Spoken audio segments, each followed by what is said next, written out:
जय हिंद साथियों, स्वागत है आपका अविद्या बलरामपुर में। आज हम लोग 24 जनवरी के जितने इंपॉर्टेंट करंट अफेयर्स है सब कुछ कवर करेंगे।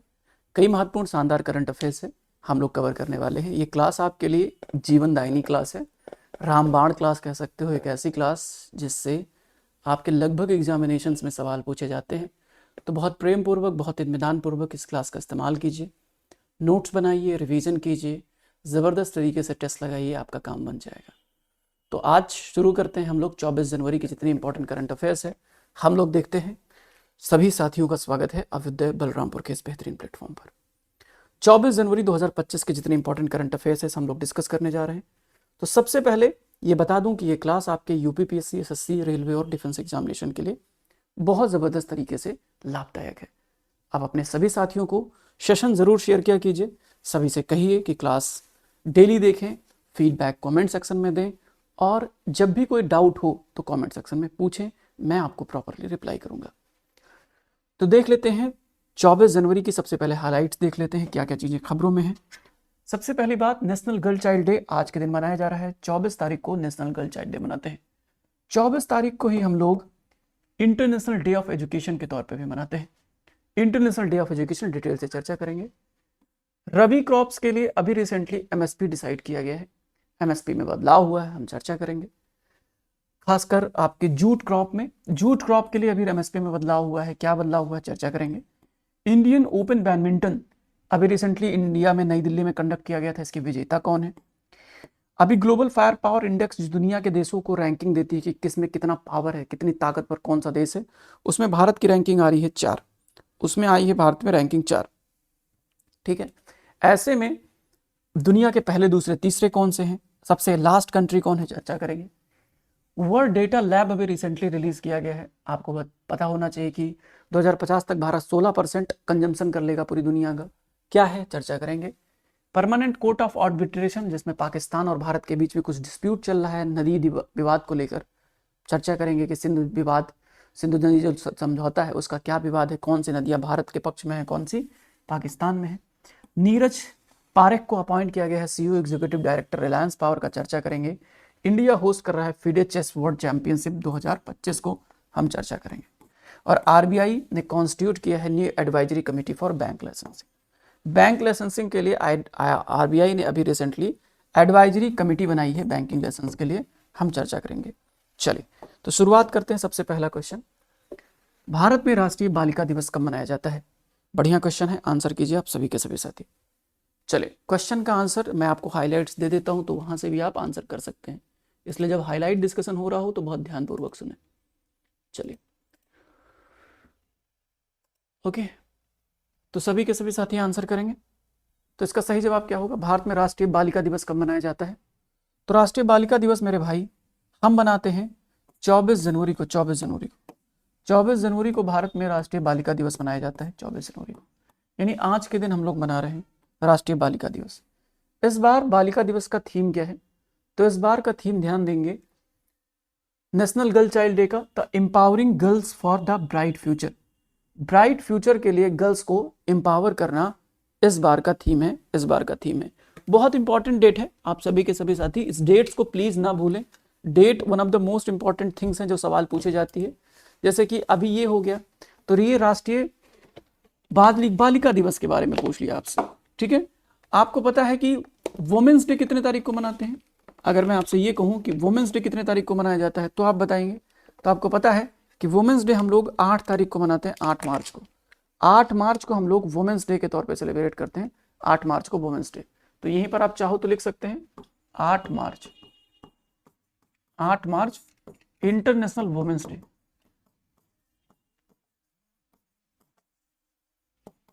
ठीक है, इंटरनेशनल वुमेन्स डे के तौर पे सेलिब्रेट करते हैं। आपको ये भी पता होना चाहिए इसी में कि हम लोगों ने सन 2008 से 8 से हमने क्या स्टार्ट किया, नेशनल गर्ल चाइल्ड डे मनाने स्टार्ट किया। नेशनल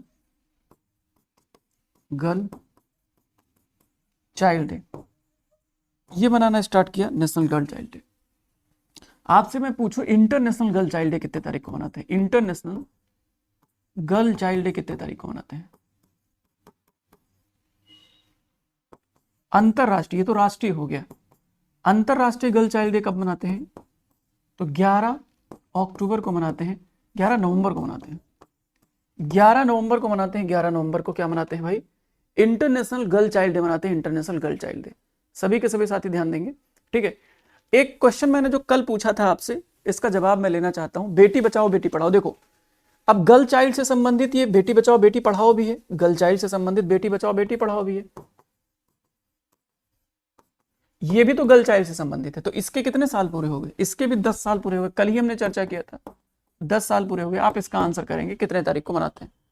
इसके भी 10 साल पूरे हो गए, मैंने आपको हिंट दे दिया है। इसके भी 10 साल पूरे हो गए, आप सभी के सभी साथी बताएंगे इसके भी 10 साल पूरे हो गए। चलिए, बहुत बढ़िया है, आंसर करेंगे सभी के सभी साथी। चलिए,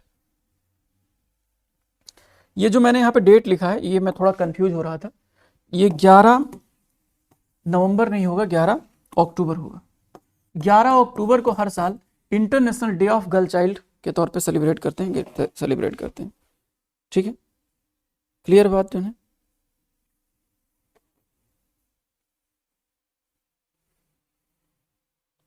चलिए, ठीक है, ओके। तो ये चीज आप याद रखेंगे, बहुत इंपॉर्टेंट है। अगला अगर हम लोग चर्चा करें इसी में, तो इसके बारे में आपको डिटेल में बता देता हूं। कल भी मैंने आपको चर्चा किया था। देखिए, बेटी बचाओ बेटी पढ़ाओ 22 जनवरी 2015 को स्टार्ट किया गया था। तो इसका सही जवाब क्या होगा यहाँ पर? 22 जनवरी सन 2015, 22 जनवरी 2015। यहाँ पर आप देखोगे तो मैंने आपको बताया था चाइल्ड सेक्स रेशियो के बारे में कि 1961 में भारत में चाइल्ड सेक्स रेशियो 976 था, यानी कि 1000 लड़कों पर 976 लड़कियां थी। लेकिन 2011 का जब जनसंख्या आया, सेंसस आया, तो 0 से 6 आयु वर्ग के बीच में चाइल्ड सेक्स रेशियो 918 पहुंच गया। यानी कि लड़कियां कम पैदा हो रही हैं, लड़के ज्यादा पैदा हो रहे हैं, ऐसा हमारी सोसाइटी में हो रहा है। और ये चीज नहीं होना चाहिए। अगर लड़की कम लड़का ज्यादा तो भी मैटर बिगड़ जाएगा, है ना, तब भी मैटर बिगड़ जाएगा। क्लियर है बात? डन है? चलिए, क्लियर है बात? डन है? ओके, चलिए आगे बढ़ते हैं। अगला एक सवाल, अंतर्राष्ट्रीय शिक्षा दिवस कब मनाया जाता है? इंटरनेशनल एजुकेशन डे कब मनाते हैं? एक है राष्ट्रीय शिक्षा दिवस, एक है अंतर्राष्ट्रीय शिक्षा दिवस, दो दिवस मनाए जाते हैं एक साथ में। अगर मैं बात करूं यहीं पर, अगर मैं बात करूं कि अंतर्राष्ट्रीय शिक्षा दिवस कब मनाते हैं, तो ये तो पूछा गया है आपसे, राष्ट्रीय शिक्षा दिवस कितने तारीख को मनाते हो? तो किसकी याद में मनाते हैं राष्ट्रीय शिक्षा दिवस? राष्ट्रीय शिक्षा दिवस किसकी याद में मनाते हैं? तो आपको पता है, मौलाना अबुल कलाम आजाद, मौलाना अबुल कलाम आजाद।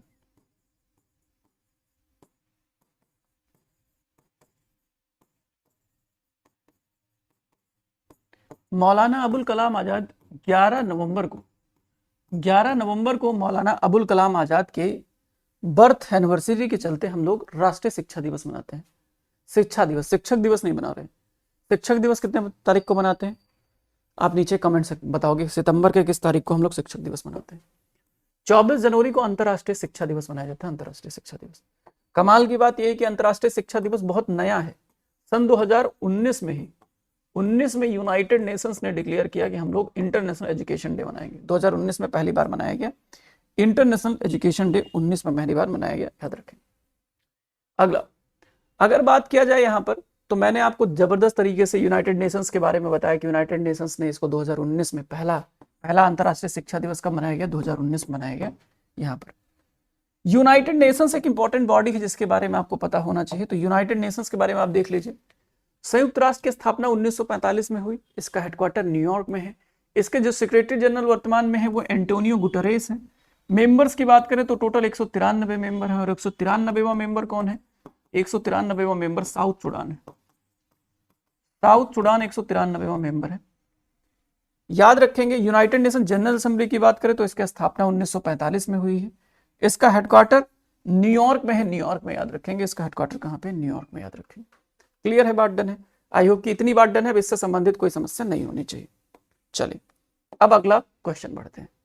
कह रहे हैं विपणन सत्र 2025-26 के लिए कच्चे जूट TD3 ग्रेड का MSP क्या है? ना, सरकार ने अभी रिसेंटली जूट के लिए नया MSP डिसाइड किया है। हम आज इस क्लास में MSP के बारे में डिटेल से चर्चा करेंगे। जूट जूट का नया एमएसपी, नया MSP. What is MSP, minimum support price क्या है, कब से बनाया गया, कौन बॉडी है जिसको डिसाइड करती है कि एमएसपी कितना होगा, सारी चीजें चर्चा करेंगे। तो अभी रिसेंटली कृषि विपणन सत्र 2025-26 के लिए कच्चे जूट का TD3 ग्रेड का एमएसपी 5650 रुपए डिसाइड किया गया, 5650 रुपए, यानी कि लगभग इस बार 315 रुपए का एमएसपी में इजाफा हुआ है। किसके, जूट के, जूट के में इतना इजाफा हुआ, 5650 रुपए प्रति क्विंटल हो गया है। तो एक डेटा है जो आप याद रखेंगे, लेकिन इससे सबसे इंपॉर्टेंट है ये पॉइंट, हम लोग गोल्डन फाइबर किसको बोलते हैं, जूट को गोल्डन फाइबर के तौर पे जाना जाता है। गोल्डन फाइबर, आपने सुना होगा गोल्डन फाइबर रेवोल्यूशन के बारे में, गोल्डन फाइबर रेवोल्यूशन।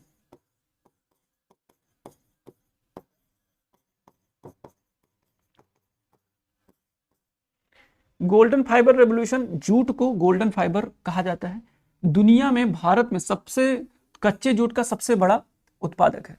पूरी दुनिया में अगर ये कहा जाए कि जूट का सबसे ज्यादा उत्पादन कहाँ पे होता है, तो होता है आपके कहाँ पर, भारत में होता है। भारत में सबसे ज्यादा जूट का उत्पादन होता है, भारत में सबसे ज्यादा जूट का उत्पादन होता है।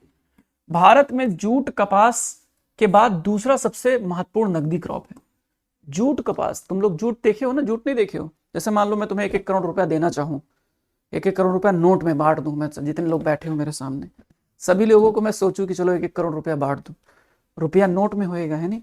अब नोट कैसे लेके जाओगे, बक्सा अगर मान लो 3 होने का बक्सा ला दूंगा तो लाद के लेके जाने में बड़ी मुश्किल हो जाएगी। बोरा भर भर के रुपया दूं, तो जिस बोरे का इस्तेमाल करूंगा वो किसका होगा, जूट का बोरा होगा। जूट के बोरे बनते हैं, आप समझ में आ गया कि जूट आप लोग कहाँ देखे, यही देख ली है ना। चलो, जूट के बोरा। तो कपास के बाद दूसरा सबसे महत्वपूर्ण नकदी क्रॉप है आपका जूट। भारत के 6 राज्यों में जूट का उत्पादन होता है, जिनमें से पश्चिम बंगाल, असम, बिहार, उड़ीसा, त्रिपुरा, आंध्र प्रदेश है। सबसे ज्यादा जूट का उत्पादन कहाँ पे होता है, सबसे ज्यादा जूट का उत्पादन आपके वेस्ट बंगाल में होता है। वेस्ट बंगाल में सबसे ज्यादा जूट का उत्पादन होता है, सबसे ज्यादा जूट का उत्पादन वेस्ट बंगाल में सबसे ज्यादा, पश्चिम बंगाल में सबसे ज्यादा जूट का उत्पादन होता है। सबसे ज्यादा जूट का उत्पादक राज्य कौन है, वेस्ट बंगाल है। अगर मैं बात करूं जूट को खरीदता कौन है, तो jute corporation of India limited MSP पर jute corporation of India limited खरीद करती है। संस्था 1971 में स्थापित की गई, 1971 में स्थापित की गई, ठीक है। तो जूट कॉर्पोरेशन ऑफ इंडिया किसानों से एमएसपी पर कच्चा जूट खरीदती है। यह संस्था 1971 में स्थापित की गई, 1971 में। एमएसपी के बारे में बात करें, मिनिमम सपोर्ट प्राइस की बात करें, एमएसपी के बारे में बात करें तो एमएसपी 1966-67 में भारत सरकार ने चयनित फसलों के लिए एमएसपी शुरू किया। एमएसपी का क्या मतलब, मिनिमम सपोर्ट प्राइस। होता क्या है ना कि किसानों को बहुत लोग बेवकूफ बना देते हैं। जैसे कि आप अभी तो खेती किसानी में नहीं हो, या आपको घर में होता होगा, जैसे गन्ना उत्पादन हुआ तो सस्ते दाम में वो पकड़ के सेठ साहूकार ने खरीद लिया, है ना, मिल पे लेके गए सस्ते दाम में, तो भाई किसानों को नुकसान हो रहा है। किसान एक तो पढ़े लिखे नहीं, दूसरी बात उनको कम दाम मिल रहा है तो उनको नुकसान हो रहा है, तो मनोबल टूटता है। ऐसे में सरकार ने क्या किया, सरकार ने एमएसपी डिसाइड कर दिया कि इससे कम दाम में आप नहीं खरीद सकते। तो इसी को बोलते हैं मिनिमम सपोर्ट प्राइस। सरकार खरीदेगी, कोई नहीं खरीदेगा तो जूट कॉर्पोरेशन ऑफ इंडिया खरीदेगी, कोई दिक्कत नहीं। कोई प्राइवेट व्यक्ति खरीदता तो उसको भी इतना देना पड़ेगा। जूट कॉर्पोरेशन ऑफ इंडिया जाके बेच के आएंगे, कोई दिक्कत आ रही, कोई नहीं खरीद रहा है तो इसके लिए एमएसपी शुरू की गई। और इसके लिए एक कमेटी है, एक आयोग है जिसका नाम है कृषि लागत और मूल्य आयोग। कृषि लागत और मूल्य आयोग क्या करती है, एमएसपी की सिफारिश करती है। प्रधानमंत्री की अध्यक्षता में एमएसपी की सिफारिश कौन करता है, कृषि मूल्य लागत आयोग करता है। 22 प्रकार की फसलों को हम एमएसपी देते हैं। कौन कौन से फसलें हम चर्चा करेंगे, 22 फसलों को एमएसपी दिया जाता है। एमएसपी और एक गन्ना है, गन्ने के लिए एमएसपी नहीं मिलता है, एफआरपी मिलता है, fair and remunerative price, FRP दिया जाता है। 22 फसलों के लिए कौन फसलें चर्चा करेंगे, और गन्ने को एफआरपी, यानी 23 टोटल हो गई जिनको हम क्या देते हैं, एमएसपी देते हैं, एमएसपी देते हैं, ठीक है। अब एमएसपी में कौन कौन से, अनाज, दालें, तेल और वाणिज्यिक प्रोडक्ट। अनाज में गेहूं, धान, मक्का, जौ, बाजरा, रागी, ये सब। दालों में चना का दाल, तूर का दाल, उड़द का दाल, मसूर का दाल, मूंग का दाल। ये सुनो, अरहर का दाल नहीं है जो तुम्हें बहुत पसंद है ना, तुम्हें अरहर की दाल बहुत पसंद है, लेकिन अरहर का दाल नहीं इसमें, ठीक है।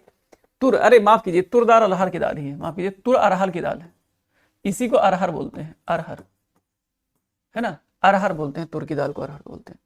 तेल सीड, सोयाबीन, तिल, मूंग, सरसों, ये सब है। वाणिज्यिक क्रॉप में कोकोनट, कपास, कच्चा जूट, ठीक है, और गन्ना इसमें शामिल है। तो ये आपकी बात हो गई, एमएसपी का बात हो गया।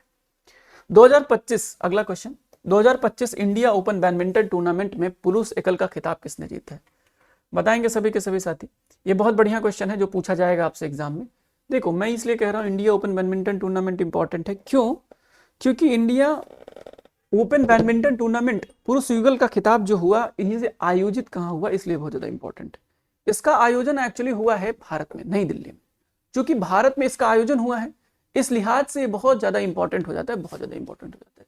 तो सबसे पहले देख लेते हैं कि इसमें जीता कौन है। सबसे पहला सवाल तो यह है कि जीता कौन है 2025 का इंडिया ओपन बैडमिंटन टूर्नामेंट, जीता कौन है? तो इसको जीता है विक्टर एक्से एक्सेल एक्सेलेंस एक्सेलसन, है ना, एक्सेलसन। तो इन्होंने जीत लिया है, विक्टर मेरे भाई, मैं इनको ऐसे याद रखता हूं, विक्टर मेरे भाई ने क्या कर लिया, जीत लिया है। तो विक्टर मेरे भाई ने क्या कर लिया मेरे भाई, तो इंडिया ओपन बैडमिंटन टूर्नामेंट का एकल का खिताब जीत लिया है। अब ध्यान देंगे सभी के सभी, इसमें पुरुष में तो विक्टर ने जीता है, महिला में एन से यांग ने जीता है जो कि साउथ कोरिया की है।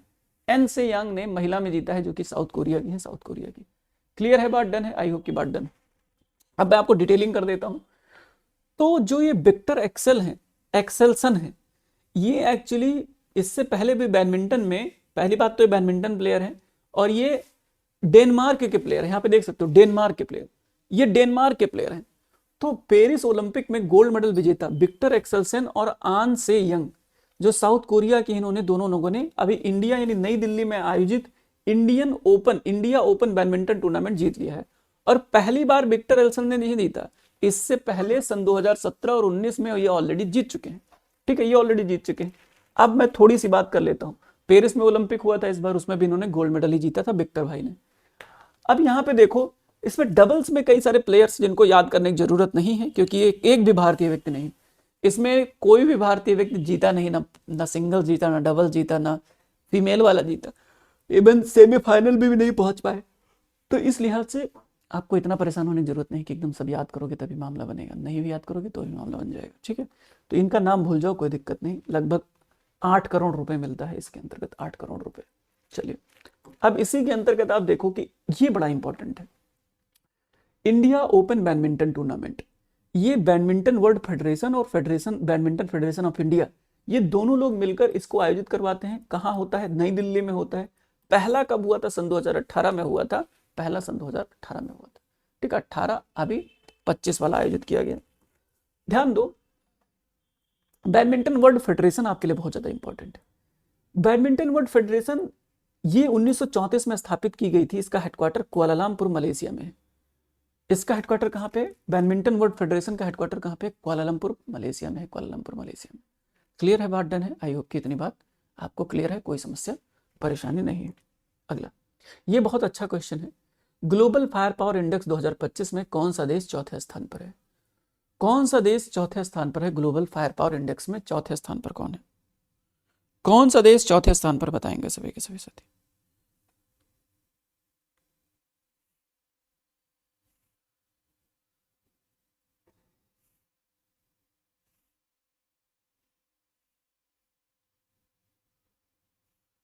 चलिए,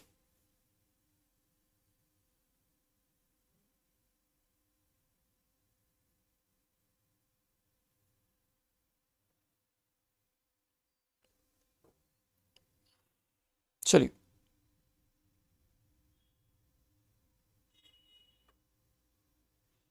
हो गई बात डन।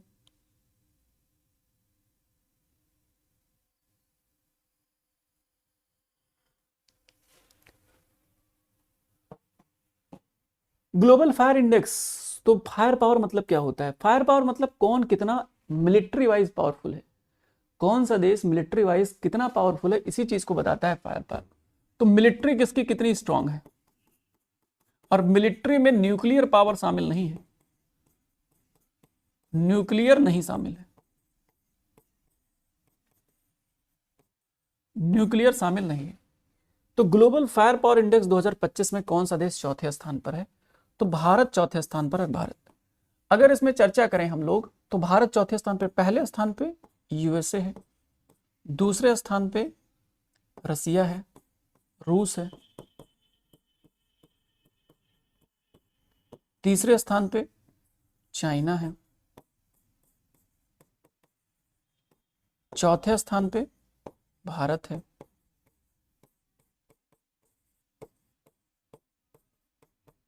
तो ये आपका 4 देश हैं जिनको नाम आपको याद रखना है। अब मैं आपको थोड़ा डिटेलिंग करता हूं। चौथी रैंकिंग भारत की है, सबसे लास्ट रैंकिंग, टोटल 145 देश हैं, 145, और 145 देशों में भूटान सबसे लास्ट स्थान पे है। पाकिस्तान 12वें स्थान पे है, पहले 9वें स्थान पे था 24 में, अभी 12वें स्थान पे पहुंच गया। ठीक है, शीर्ष 4 की रैंकिंग अपरिवर्तित रही। शीर्ष 4 में कौन कौन है? शीर्ष 4 में देख लो, मैंने बताया यूएसए, रूस, China, Bharat, south Africa, United kingdom, France, Japan, Turkey और इटली। स्क्रीनशॉट लेते रहोगे, ये कंटेंट आपको कहीं किसी और जगह पर नहीं मिलेगा। ये एक्सक्लूसिव कंटेंट, ये एक्सक्लूसिव जो कंटेंट है सिर्फ आपको आपके इसी अविद्या प्लेटफॉर्म पे मिल रहा है। ठीक है, अब ध्यान देंगे सभी के सभी साथी, भारत के प्रदर्शन की बात कर लेते हैं। भारत के प्रदर्शन की बात कर लेते हैं तो देखो, पहले तो एक देख लेते हैं, सबसे पहले ग्लोबल फायर पावर इंडेक्स की बात कर लेते हैं। हर साल 2006 से जारी हो रहा है आयोजन, एक ग्लोबल फायर पावर नाम की एक वेबसाइट है, उसके द्वारा हर 2006 से आयोजित किया जा रहा है। 145 देशों की सैन्य क्षमता, लैंड, सी और एयर में क्या क्षमता है इसकी चर्चा करते हैं। और ध्यान देंगे, कमाल की बात है कि इसमें न्यूक्लियर हथियार शामिल नहीं है, न्यूक्लियर हथियार इसमें शामिल नहीं किए गए हैं, इतनी बात आप क्लियर रखें। पैरामीटर की बात करें, 60+ पैरामीटर है, जिसमें कोई दिक्कत नहीं, बस इतना याद रखना न्यूक्लियर पावर शामिल नहीं। अगर बात किया जाए भारत की, तो भारत की रैंकिंग चौथी रही है, चौथी। जनसंख्या जो हर साल सैन्य उम्र तक पहुंच रही, इस रैंकिंग में भारत पहले रैंकिंग पे। जनसंख्या, उपलब्ध जनशक्ति, सड़क वाहन के हिसाब से दूसरा स्थान है भारत का, सेकंड प्लेस है, सेकंड प्लेस। ये बात हमने चर्चा कर ली। अगला, 2050 तक भारत की अनुमानित वैश्विक खपत की हिस्सेदारी क्या रहेगी? वैश्विक खपत का क्या मतलब है? जैसे ये तुम्हारे बगल वाले जो बैठे हैं मेरे भाई, हाँ ये जो देखो ना बगल में, सर घुमाओ, तो ये जो बैठे हुए हैं बगल वाले भाई, ये पूरे दिन में कितना खाना खा लेते हैं? आपकी पिंकी कितना सोना पहनती है? जैसे आप जब शादी होगी आप लोगों की, तो आप अगर लेडीज हैं तो आप डिमांड करेंगे, सुनो पिंकू मेरे लिए सोने का हार लेकर आओ, तो वो भी खपत हुआ एक तरीके से। और पिंकू क्या कहेंगे? पहले पेट भरो, हमारा खाना भरो। तो खाना, तो तुम्हारा पिंकू खाना खाएगा, तुम हार पहनोगी। तो कहने का मतलब क्या है? खपत हो रहा है ना।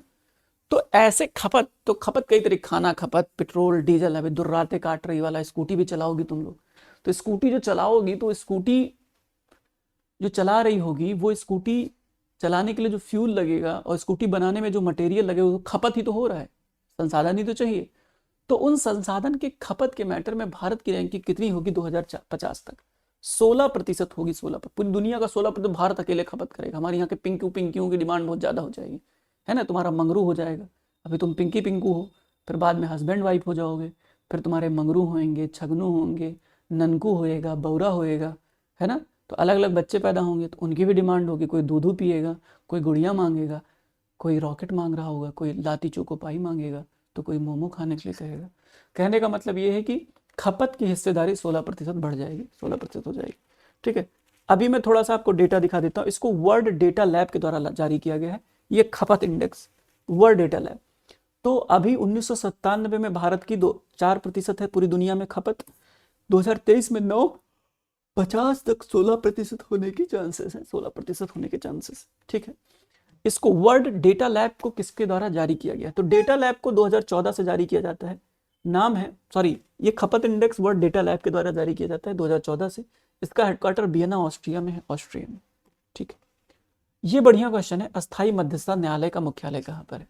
हम अस्थाई मध्यस्थता न्यायालय की चर्चा क्यों कर रहे हैं? इसकी कहानी ऐसे है कि भारत और पाकिस्तान के बीच में सिंधु जल समझौता है, वर्ल्ड बैंक की अध्यक्षता में 1960 में हमने किया था।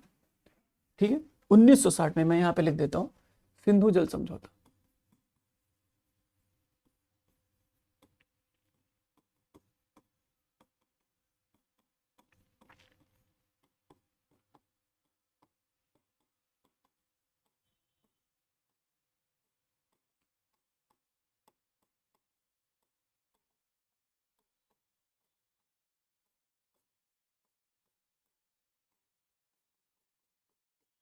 विश्व बैंक की अध्यक्षता में हमने ही किया।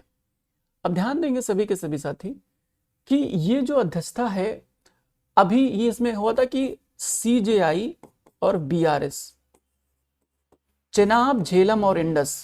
सीजीआई मतलब चेनाब, झेलम और विंडस, सी मतलब चिनाब, जे मतलब झेलम, आई मतलब इंडस, व्यास रावी सतलज, व्यास वी मतलब व्यास, आर मतलब रावी, एस मतलब सतलज। तो चिनाब झेलम इंडस पाकिस्तान के पास रहेंगी, इसका पानी का जो अधिकार होगा पाकिस्तान के पास होगा, और ब्यास रावी पर किसका अधिकार होगा, भारत पर अधिकार होगा। तो इसको लेकर समझौता था। अब इसी समझौते में दो, एक किशनगंगा और रतले, जम्मू कश्मीर में दो हाइड्रोइलेक्ट्रिक प्रोजेक्ट हमने बनाए। एक का नाम था किशनगंगा और दूसरे का नाम था रतले। हमने जब इस पर बनाया तो पाकिस्तान को प्रॉब्लम होने लगी। पाकिस्तान का कहना है कि आप ये जो बना रहे हैं इससे हमको ये जो चिनाब झेलम और इंडस हैं इनकी पानियों को प्राप्त करने में समस्या होगी। मैंने कहा कैसे होगी, आइए डिटेल में समझते हैं। समस्या उनको हो गई इसलिए वो अस्थायी मध्यस्थता न्यायालय में पहुंच गए, जो कि एक इंटरनेशनल न्यायालय है जहां पर इनको लगता है कि इनका मैटर सुलझ जाएगा। तो इसका हेडक्वार्टर कहाँ पे, हेग में। तो पाकिस्तान कहाँ गया होगा, हेग में गया होगा, हेग में। अब ध्यान दो सभी के सभी साथी, अब इसी में जो महत्वपूर्ण चीज है वो ये है कि ये जो आपका झगड़ा है, झगड़ा दो परियोजनाओं को लेकर है, किशनगंगा और रतले। किशनगंगा और रतले जम्मू कश्मीर की परियोजनाएं हैं। और जब भारत ने कहा कि एक भाई एक काम करो कि अगर आपको लगता है कि नहीं इससे आपकी पानी कम मिलेगा आपको, या Chenab jealous Indus, Chenab jealous Jhelum और इंडस पे आपका जो जो पकड़ है वो कमजोर हो जाएगा, तो एक न्यूट्रल एक्सपर्ट बना दो, उनको उनको जो है रिपोर्ट करने दो न्यूट्रल एक्सपर्ट को।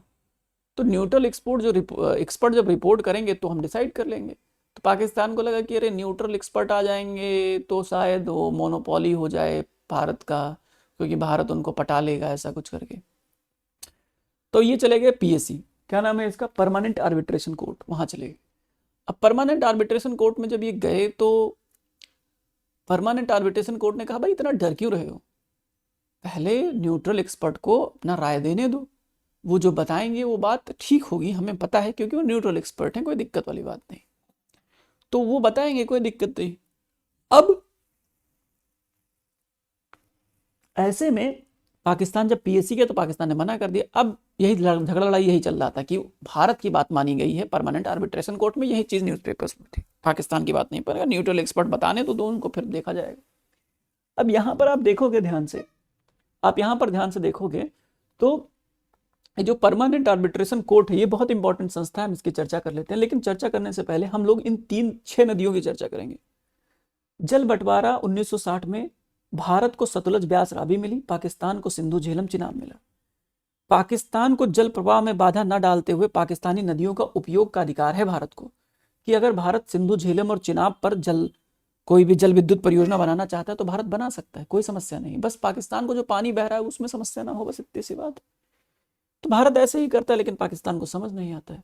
खैर, अब यहां पर देखोगे किशनगंगा हाइड्रोइलेक्ट्रिक प्रोजेक्ट झेलम की सहायक नदी पर बना हुआ है, झेलम की सहायक पर किशनगंगा हाइड्रोइलेक्ट्रिक प्रोजेक्ट बना है, जबकि रतले हाइड्रोइलेक्ट्रिक प्रोजेक्ट चिनाब नदी पर बना हुआ है, चिनाब नदी पर 850 मेगावाट का हम लोग हाइड्रो पावर बना रहे थे, इधर 330 मेगावाट का बना रहे थे।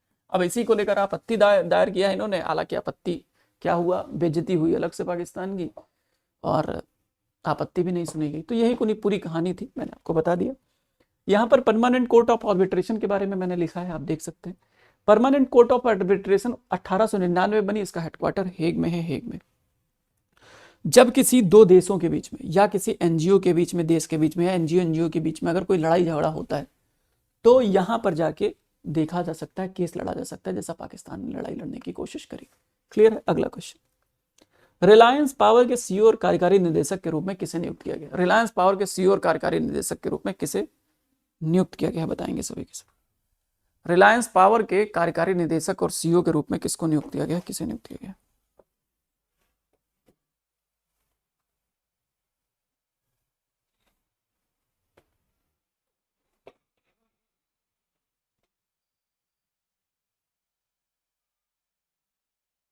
चलिए बताएंगे सभी के सभी किसको नियुक्त किया गया। तो रिलायंस पावर के सीईओ और कार्यकारी निदेशक के तौर पे अभी रिसेंटली किसको चुना गया है, तो नीरज पारख को चुना गया। पिछले काफी समय में रिलायंस बहुत चर्चा में रहा है, जिनका मेजर वजह है कि रिलायंस लगातार एआई और साथ ही साथ रिसर्च पर बहुत जोर दे रहा है। अभी रिसेंटली भारत का अपना लार्ज लैंग्वेज मॉड्यूल सॉफ्टवेयर अभी एआई हनुमान लॉन्च किया है, एआई हनुमान। एआई हनुमान किसने लॉन्च किया है? तो रिलायंस ने एआई हनुमान लॉन्च किया है। रिलायंस ने, ये एआई क्या है? ये चैट जीपीटी जैसा है। एक चैट जीपीटी क्या है? मतलब जब आप कोई चीज लिखते हो तो उसका लिखित तौर पे आंसर करता है चैट जीपीटी। इसी प्रकार एआई हनुमान भी है। आपको मैं इसी में चर्चा कर देता हूं कि अभी रिसेंटली वन तारा भी अभी रिसेंटली किसने लॉन्च किया था? रिलायंस ने, पशुओं के सुरक्षा हेतु।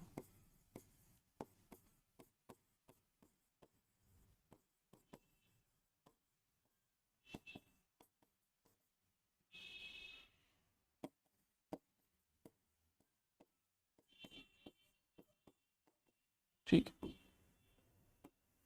नीरज पर। अगला, 2025 में किस प्रमुख शतरंज टूर्नामेंट की मेजबानी करने वाला है?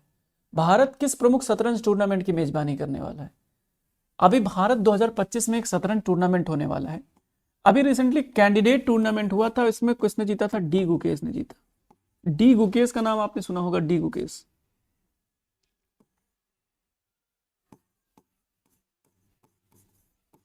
डी गुकेश ने अभी रिसेंटली कैंडिडेट टूर्नामेंट जीता। शतरंज ओलंपियाड अभी किसने जीता? तो इंडियन, भारतीय मेल और female team, Indian male and female, men's and women's, men's male या फीमेल कह लो, या मेंस एंड वुमेन्स कह लो, मेंस एंड वुमेन्स कह लो, या मेल या फीमेल कह लो। इंडियन मेल और फीमेल ने अभी रिसेंटली शतरंज ओलंपियाड जीता था। और फीडे शतरंज विश्व कप 2025, फीडे शतरंज विश्व कप 2025 कहां पर आयोजित होने वाला है? तो ये भारत में होगा, भारत में होगा। ठीक है, भारत 2025 में होने वाले शतरंज फीडे विश्व कप की मेजबानी करेगा। मेजबानी भारत 31 अक्टूबर से लेकर 27 दिसंबर के बीच में आयोजित होगा 2025 में। इससे पहले क्या कभी किसी भारतीय ने फीडे शतरंज चैंपियनशिप जीता है? क्या किसी भारतीय ने शतरंज चैंपियनशिप जीता है? हाँ, जीता है। इससे पहले फिडे शतरंज चैंपियनशिप जीता है। किसने जीता है? तो दो महत्वपूर्ण प्लेयर हैं, जिनमें से एक जीते हैं, एक नहीं जीते हैं। सन 2000 में और सन 2002 में विश्वनाथ आनंद ने लगातार 2 बार फिडे वर्ल्ड कप जीता था। 2023 में आर प्रज्ञानंद सेकंड पोजीशन पे थे, सिल्वर मेडल जीते थे। बहुत वाहवाही हुई थी, मैग्नस कार्लसन से हार गए थे। लेकिन 2023 वाला फिडे वर्ल्ड कप जो हुआ था उसमें मैग्नस कार्लसन को से हारे थे आर प्रज्ञानंद, लेकिन ये भी फाइनल में पहुंचे थे। कहने का मतलब ये है, इसलिए बहुत ज्यादा इंपॉर्टेंट है। क्लियर है बात? डन है? ओके, चलिए अगला क्वेश्चन। आर प्रज्ञानंद उपविजेता थे, याद रखेंगे, बड़े important player. Stargate AI project का प्राथमिक लक्ष्य क्या है? What is the primary purpose of Stargate AI project? Stargate AI project का प्राइमरी पर्पस क्या है? What is the primary purpose? Stargate AI project का प्राथमिक मकसद क्या है? व्हाट इज द प्राइमरी मकसद of this particular Stargate project? तो स्टारगेट प्रोजेक्ट का प्राथमिक लक्ष्य क्या है? तो याद रखेंगे, अभी मैंने आपको बताया था कि स्टारगेट, अमेरिका क्या कह रहा है कि वैश्विक स्तर पर एआई को वो रेगुलेट करेगा। वो एक ऐसी ऑर्गेनाइजेशन बनाएगा जो वैश्विक स्तर पर एआई को रेगुलेट करेंगे।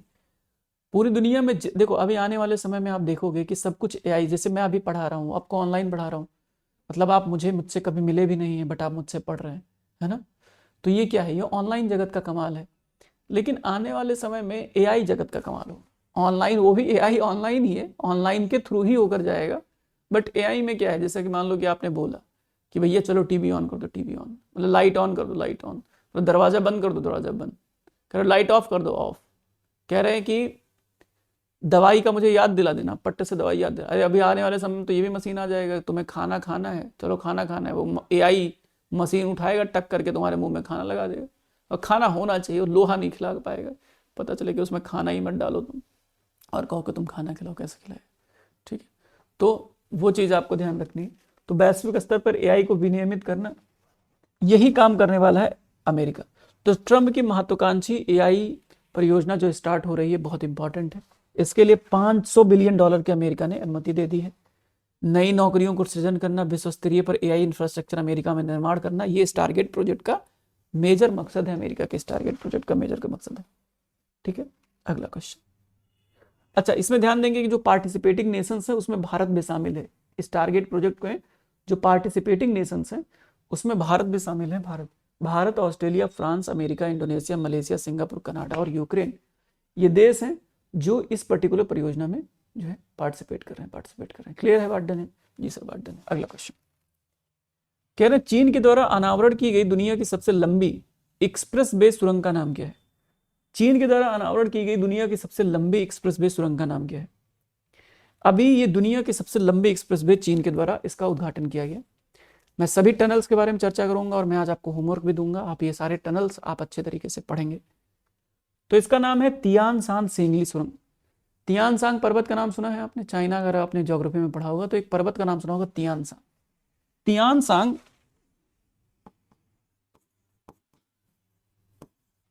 तियानशान माउंटेन कहाँ पे है? चाइना में है। इसी माउंटेन के पास चीन ने दुनिया का सबसे लंबा सबसे लंबी सुरंग का निर्माण किया।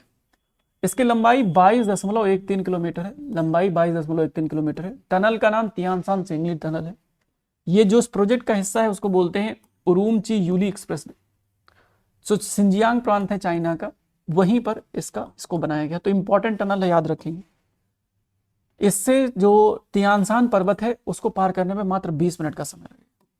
यहां पर मैंने कुछ इंपॉर्टेंट टनल जैसे कि अटल टनल, चेनानी नसेरी, पीर पंजाल, ठीक है, करबुडे टनल, ये सब मैंने आपको यहाँ पे इकट्ठा किया है। तो ये सब टनल आपको पढ़ना है। जैसे अटल टनल हिमाचल प्रदेश में, चेनानी नसेरी जम्मू कश्मीर में, पीर पंजाल जम्मू कश्मीर में, करबुडे महाराष्ट्र में। यहाँ पर आप देखोगे कि फिर आप देखोगे जवाहर टनल जम्मू कश्मीर में, त्रिवेंद्रम टनल केरल में, जोजिला टनल लद्दाख में, सेला टनल अरुणाचल प्रदेश में, ठीक है,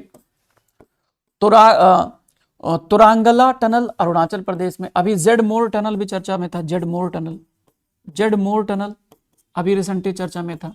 तो आपको क्या करना है, ये आपको याद करके आना है। टनल मैं कल पूछूंगा आपसे कि ये टनल्स कहां पर अवस्थित, टनल किस राज्य में स्थित है, बस इतना बता दो। बाकी डिटेलिंग तो मैंने करी है, कितना किलोमीटर क्या है उसका खास बात है, वो सब मैंने टनलिंग करी हुई, तो आप इसको याद करके आएंगे। चलिए, अभी रिसेंटली बैंक लाइसेंसिंग आवेदन के मूल्यांकन के लिए आरबीआई के द्वारा गठित नई समिति के अध्यक्ष कौन है? अभी रिसेंटली बैंक लाइसेंसिंग के लिए एक नई कमेटी गठन किया गया, आपको बताना है इसके अध्यक्ष कौन है।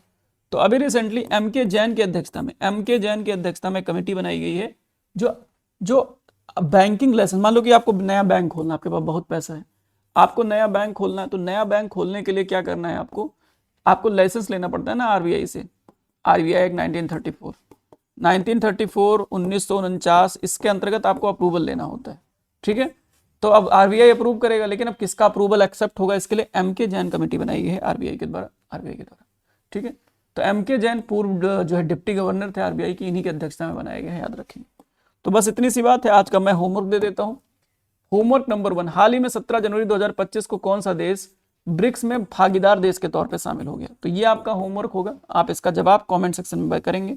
सभी के सभी साथियों से मैं ये उम्मीद करता हूं कि आप सभी के सभी साथी कमेंट सेक्शन में जवाब आप आंसर करेंगे। आप में से मतलब बहुत कम साथी हैं जो जवाब दे रहे हैं, बट ठीक है, मैं जब तक खींच सकता हूं तब तक खींच रहा हूं। बाकी आप सभी साथी क्वेश्चन का जवाब कमेंट सेक्शन में जरूर देंगे।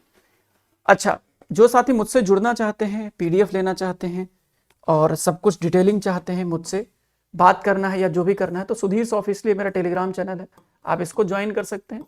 सुधीर ऑफिशियली टेलीग्राम चैनल है, आप इसको ज्वाइन कर सकते हैं। SUDHIR सुधीर ऑफिशियली आप इसको ज्वाइन कर लेंगे तो आपका काम बन जाएगा, आसानी से आपको मैं मिल जाऊंगा, ठीक है। तो बस इतनी सी बात है। बाकी इनकेस अगर कोई दिक्कत परेशानी होती है तो नीचे कमेंट सेक्शन में आप जरूर बताएंगे। उम्मीद करता हूं कि आप सभी लोग होमवर्क का जवाब कमेंट सेक्शन में जरूर देंगे, ठीक है। तो अविद्या बलरामपुर का ये पहल कैसा लगा, आप लोग जरूर कमेंट सेक्शन में बताइए। देखिए, नवीन पहल है, हम ज़्यादा एनर्जी लगा रहे हैं, कोशिश कर रहे हैं कि आपको बेहतर से बेहतरीन चीज़ें मिले। इस क्रम में आपका सपोर्ट जैसा बनेगा उसी तरीके से हम आगे कंटिन्यू करेंगे, ठीक है। तो बहुत शुक्रिया, बहुत धन्यवाद अविद्या बलरामपुर ट्यून इन करने के लिए। आप लोग सरकार के इस बेहतरीन फ्री इनिशिएटिव का फ़ायदा उठाइए। अब तो ये भी कहने का मौका नहीं है आपके पास कि वातावरण नहीं है, कंटेंट नहीं है, अच्छे टीचर्स नहीं है, फैसिलिटीज़ नहीं है, सब कुछ है आपके पास। बस क्या आप में दम है एग्ज़ाम क्लियर करने का? क्या आप में मादा है पूरा वीडियो देखने का? क्या आप में मादा है डेली पढ़ने का? क्या आप में मादा है डेली रिवीजन करने का? अगर है तो सरकार आपके साथ है। Thank you so much for watching. Have a nice day. जय हिंद। अपना ख्याल रखिए।